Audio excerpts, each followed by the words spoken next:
And on the revenge porn law that was just signed into law by Governor Brown, we will talk with a woman here in California who really was the person who was pushing hard for this, and you'll find out her story. Let's get to Bill. We covered this story a lot early on. It kind of got buried in the shutdown and everything this week, but I didn't want to let this story go without talking about it, and that's the revenge porn law that Governor Brown signed this week.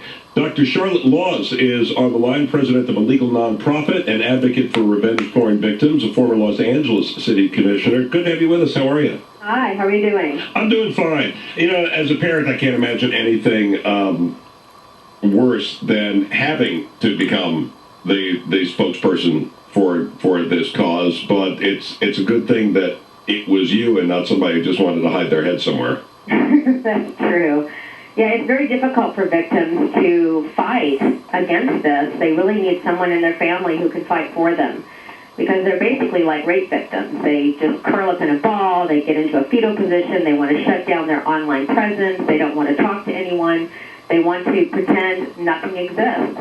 And so it's very difficult for a victim to actually get their photos off the internet unless they have a person who is going to come forth and really put the effort in to help them.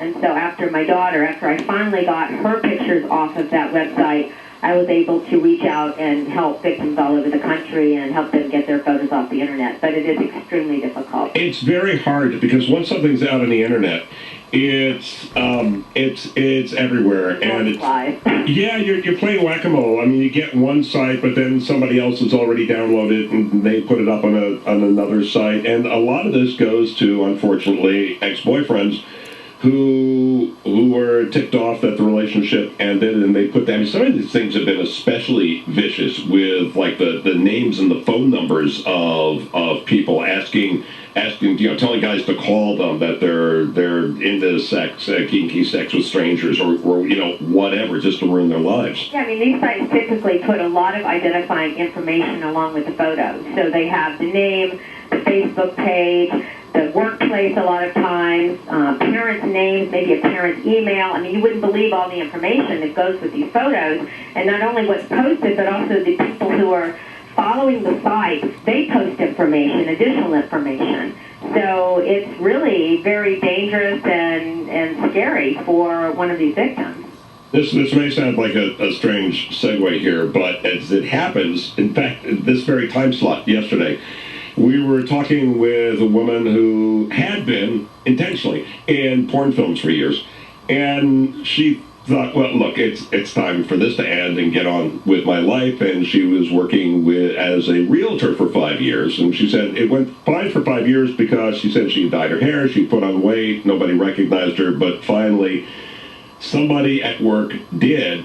And she got fired. There's a woman down in Oxnard, same story, who was a teacher, and the lesson here is that the internet is unforgiving. So whether somebody had originally done these on purpose, or this stuff is put on the internet by the diseased mind of an ex-boyfriend, once the stuff is out there, it can destroy your career. Absolutely. I talked to 3 school teachers who were on one of these sites, and 2 of them lost their job over it.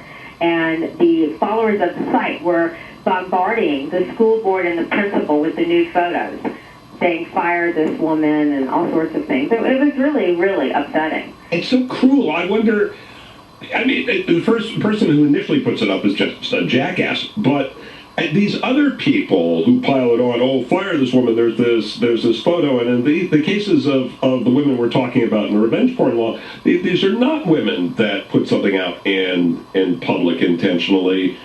Exactly. What is it with people? It's hard for me to comprehend, but I think because the internet is anonymous, people can obviously do a lot of things they wouldn't do if they put their name on it. And for some reason, this is entertainment for some people. I don't know if it makes them feel better about themselves. I'm not understanding why this is entertainment, but I have seen enough of this revenge porn, investigating all of these sites, to see that obviously some people enjoy doing this, enjoy humiliating and hurting other people. It's really very sad. Well, you know, there's a lot of men who just cannot have a relationship with a woman and are angry about it, and having some power over women anonymously at a distance is... There's this one case of a woman, has a PhD, living in Miami, same thing, ex-boyfriend posted explicit photos and a video of hers that, you know, they sent back and forth to each other when they were living in different cities after it broke up. She's had to change her name Right. because... She's a friend of mine. We email every day. Really? Oh, yeah. She's been through a lot. Absolutely. This is insane. It is insane. And my daughter was actually hacked. There was there was a guy who was hacking for a website. He was being paid by the website owner to hack into thousands of people's emails to accumulate nude and topless pictures for the website. My daughter had never sent her picture to anyone. She took it in her room with a cell phone. It was a topless shot. She thought it looked really pretty. She thought, hey, this is cool. I'll put it on my computer. She sent it through her cell phone to her email to her computer. Never would show it to anyone. And then she was hacked. Thinking when she got hacked, she figured someone was after financial data, but she realized 9 days later, no, they were after my topless picture when it appeared up on the website.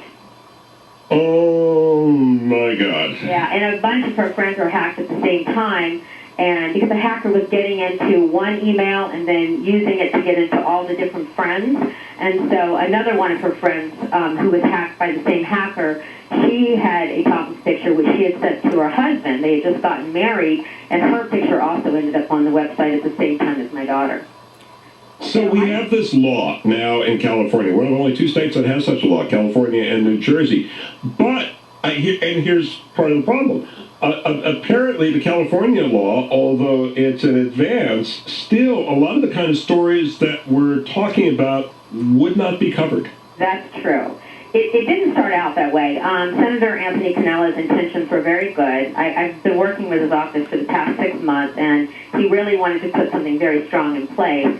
But it was difficult because it kept getting watered down as it weaved through Sacramento and going through various committees, and it is now not as strong as it could be.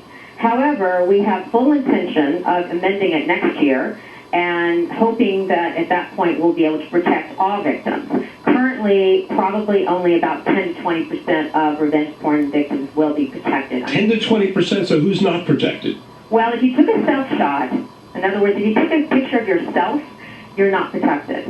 And it's a very high percentage. As I said, 80 to 90% of the people take the picture in the mirror of themselves. Well, listen, it's a start, and thank you for your advocacy. This is just a really awful, evil thing, and I'm glad you got it pissed off enough about what was done to your daughter that you know, that you did something. Dr. Charlotte Laws, thanks so much for being with us. Thanks for having me. All right, take care. Gil Gross, Talk 910.